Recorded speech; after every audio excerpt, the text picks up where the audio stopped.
All right, questions for Evan?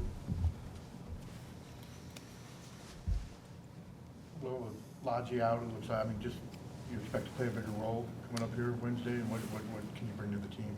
Yeah, definitely expect to play a bigger role. I think just physicality, defensive presence. I think that's kind of always been where my niche was throughout my career, and I think that's something that can kind of help the team out in different areas. So I think that's something that would be good.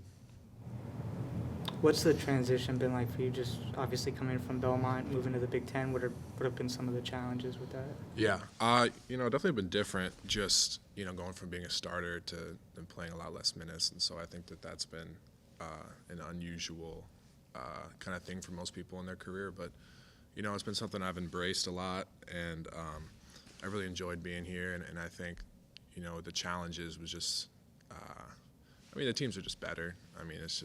It's kind of just how it goes. And I think the opportunities to just play at a higher level has been great. They've been really exciting, and I think bringing it every day has been something it's been a challenge, but it's been fun too. It's been good. Not ideal circumstances going in because Lodgy's hurt, but pretty excited. Get more minutes here. Absolutely, definitely excited. I definitely feel like I'm ready to. Been working really hard with the coaches on and off the floor. Just keeping me ready, prepared. It's something that you never want to happen, obviously, but they had always told me that you just never know how a season goes, and so they've always been really good about encouraging me and believing in me, and so I think that this should be a really exciting time for me. Yeah. Talk about the importance of rebounding. That's one of the things I know you do, and that's where the team needs some help. Yeah. Even looking at last game, just I know people are talking about the rebounding numbers, and I think that was disappointing for us as a team. And it's just an area where, size and physicality might help, and I think some games are better than others when it comes to rebounding, but just making that more of a focus because, I know that if I can provide that for a team, then I can, see more minutes on the floor. So. I know you said the teams are better, of course, in the Big Ten. How much more physical is Big Ten basketball compared to where you were playing before? Yeah.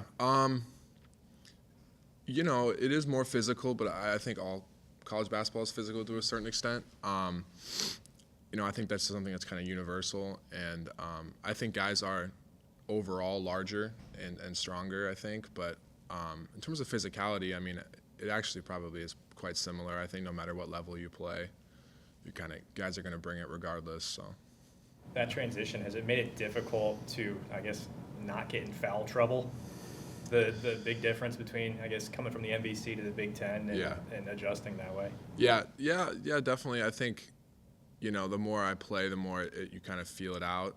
I don't know. It's hard in limited minutes to get a good feel of flow for the game, but as you play more games, you get more comfortable with it. I think early in the year, it was just kind of trying to feel it out. It's just so new. I think a lot of guys felt that way too, and so you kind of get into a groove as the year goes on, and so it gets a little easier. Yeah. Are games officiated different in the Big Ten than they were in the conference you played previously? Yes, I think you get away with a little bit more. Okay. I think the coaches are a little harder on the refs in this conference. Okay. I think that they're in their ear a little bit more, and I think that they let stuff go. You would think, but it really depends, honestly, on the crew you get and how the game's going. It's, every game's unique, but I think for the most part you get away with a little more. Maryland can be pretty physical. I've seen them talk about the challenge they bring on the front line. Yeah, no, defensively they're great team, really physical, so good challenge, I think. Obviously, you just being from here, what has this been like to be a part of the Iowa program? And yeah, it's been awesome. You went to high school. I went to high school here and grew up in the area, and so obviously I was a big fan, and so I have a great appreciation for it too, just being somewhere else and getting the chance to come back as more mature and older. I think that was good for me, and I think it's just really fun. I get to wake up and go to Carver and practice and play with the guys, and it's really been exciting, and I've really enjoyed it. You played against a lot of guys last year who were in this league this year. One of them was Cricky. What do you remember about your matchups with Valpo? Yeah, Valpo didn't have a great year last year, but you know, Ben was always a tough guard, just the way he plays. He's more of a, you know, face-up 5-man and shoots it really good, and so that was a little different for me last year. But you know, it was fun to go from being a guy you play against to, you know, he's my roommate now, and so it's been kind of nice to build that relationship, and it was a little easier, you know. When I came here, we both kind of knew of each other before, and so I think that was good for both of us, and it's been fun to see him have success, and obviously the other guys that have transferred into the Big Ten, so it's pretty cool to see. What's he like as a roommate? Good, quiet, yeah, quiet guy, but no, he's great. It's been nice living with him. It's been fun. Like, is he clean or? Very clean. Yeah. Clean, very organized. He's very routine. Yeah. How about you? You clean? I'm very clean. Okay. Yeah, no. Just checking. I keep my house in order, man. Yeah.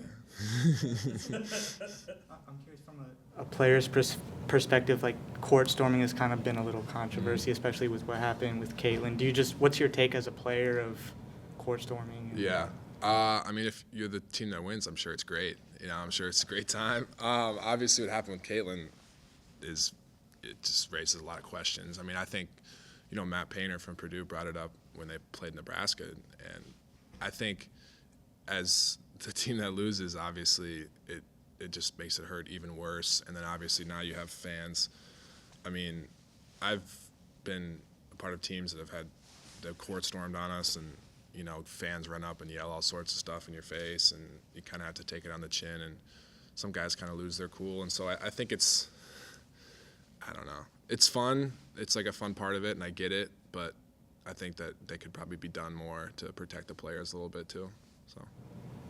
You playing against Ben for the past couple years in the conference, and you getting a certain possession on him. How is it different now that you're his teammate and his roommate? Yeah. I would say, you know, when you're going up against a guy, you don't know anything about him, like, personally and stuff, and so you try to just take the basketball part for what it is. But he's a great guy off the floor, and he's been really nice to get along with and get to know. And so I think, like, you kind of build a certain perspective of people in your head, like, when you play against them. Like, if he's really quiet when he plays, like, he's not really a talker, and so, like, he's not the kind of guy that you're going to say what's up to at the free throw line, but, like, off the court, he's great. And so I think it's been cool to just build a friendship with him and, you know, get to know him like that.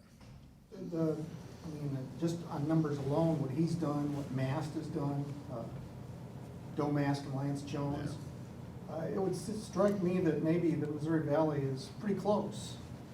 Yeah, no, definitely. And I think all conferences, the gap is a lot smaller than you might look at on paper. You know, I think all Division I, we talk about it a lot, the talent gap, you know, especially in the non-conference when you're playing different teams.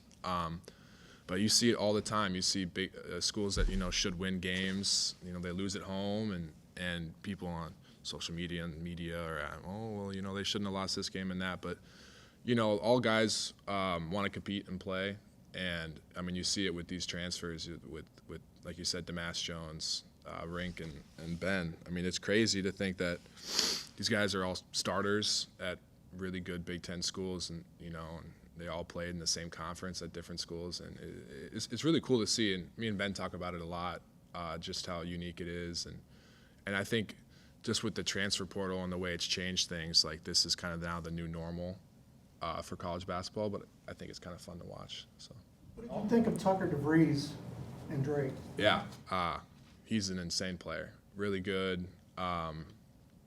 He gets buckets, man. I mean, he's a tough guy to guard, and we you know, and they run great stuff for him, and it was really fun to get to play at Drake. They had a great team last year, and the coach, his dad, did a great job of, you know, preparing him, and so yeah, it was good. Did you watch what your previous team did to Drake earlier this year? I did, yeah. Impressive. Very impressive, yeah. I keep up with it, you know, some of the guys I talk to a lot, and so it's nice to, you know, they just crushed Drake, and then next day they got, you know, it's just like and they got beat pretty bad by a different, yeah, it's, every night's so different, you know. You just never know what you're going to get, yeah. All right, thank you. I Thank appreciate you. it, Evan. Yep, thanks, guys.